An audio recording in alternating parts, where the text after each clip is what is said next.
పాలన పోయింది, గడీల పాలన వచ్చింది. ప్రతిపక్షాలకు గొంతెత్తే స్వేచ్ఛ లేదు.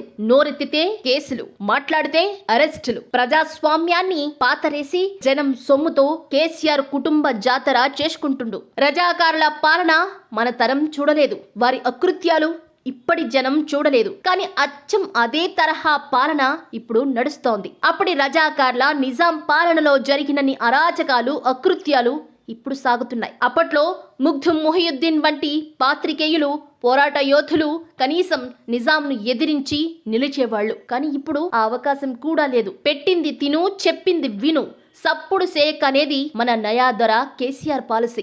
ధర్నా చౌక్ కూడా అక్కర్లేదు, దాన్ని తీసేద్దామంటూ ప్రజల గొంతును వినిపించే ప్రతిపక్షాలు, పత్రికల నోటికి తాళం వేసింది దొరపాలన.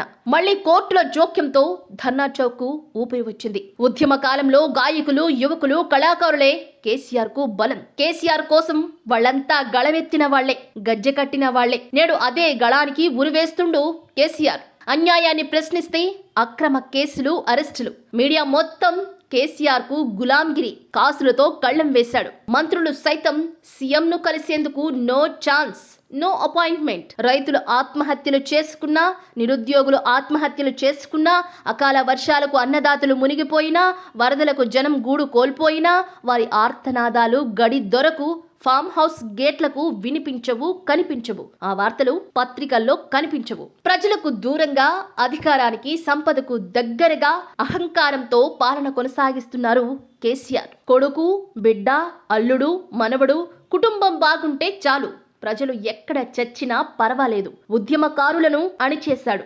మేధావులను పక్కన పెట్టాడు. అంతా నా ఇష్టమని నిరంకుశ పాలన చేస్తున్న కేసీఆర్ మరో నిజాం. నయా నిజాం పాలన పోవాలి. నయా నిజాం పోవాలంటే, నవ తెలంగాణ కావాలంటే నమో పాలన రావాలి, బీజేపీ రావాలి.